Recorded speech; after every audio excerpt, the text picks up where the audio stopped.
आइए Kamal Handa Priyadarshini rapid and fire mood में अब आएंगे। किसान, जवान, महिला, इन सबको लेकर मेरे एक एक बस शब्द होंगे, एक एक जवाब आप लोग का आएगा एक एक तरफ से।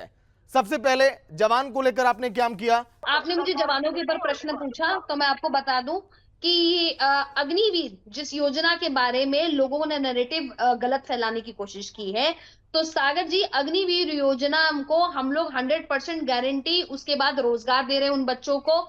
और अब जो आज अमित शाह जी ने, जो कि हमारे गृह मंत्री हैं, माननीय अमित शाह जी ने भी ये बात बोल दी है कि हम लोग उसके बाद पेंशन भी देंगे। दूसरी बात, मैं और भी कुछ बातें बताना चाहती हूँ जवान के अलावा भी। मैं बताना चाहती हूँ कि भारतीय जनता पार्टी के कार्यकाल में हम लोगों ने 15 मेडिकल कॉलेज खोले, इन लोगों ने 6 मेडिकल कॉलेज खोले। सरकारी कॉलेज जो है हमने 180 के करीब खोले, इन लोगों ने 105 खोले हैं।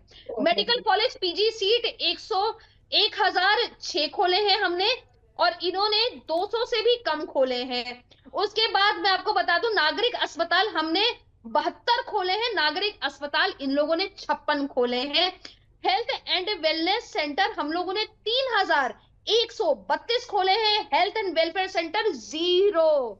उसके बाद 2024 तक यूनिवर्सिटी है हमारे पास 57, 2014 तक यूनिवर्सिटी थी हमारे पास 43।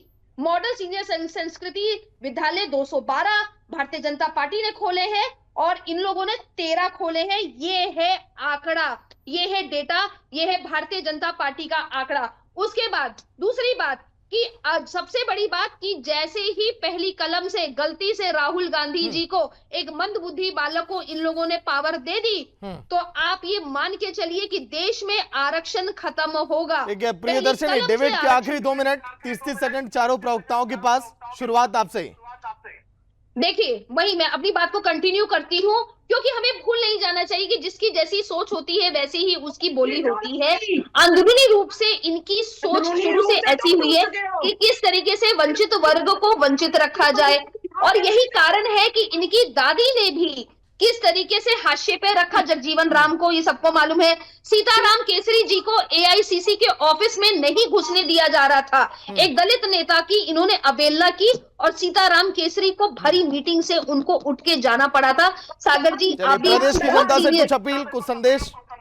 मैं प्रदेश की जनता को ये बोलना चाहती हूँ कि अगर अपनी जमीनें बचाना चाहते हो किसान भाइयों, अगर अपने आप को बचाना चाहते हो, अपने बच्चों का भविष्य बचाना चाहते हो, और मैं अपनी दादी, काकी, नानी सबको ये बोलना चाहती हूँ कि अगर आपको 3000 की पेंशन चाहिए, क्योंकि ये हिमाचल में नहीं दे रहे, हिमाचल में कुछ नहीं दे रहे दादी, कुछ भी नहीं दे रहे।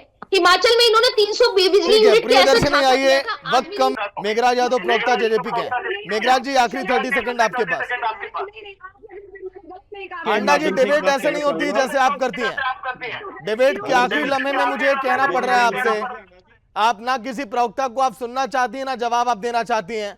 अगर आपको अच्छा नहीं लगा तो ठीक है, आप यही बात बोलता है। मेघराज यादव।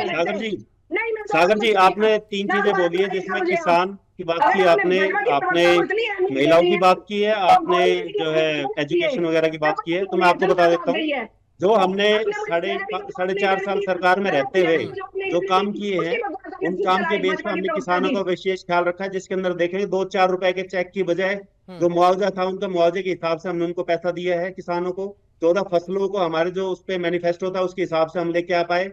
आगे अगर आप बात करते हो, चाहे मुझे खाद बीज की बात हो, उनकी फसलों का 24 घंटे में पेमेंट जो 6 महीने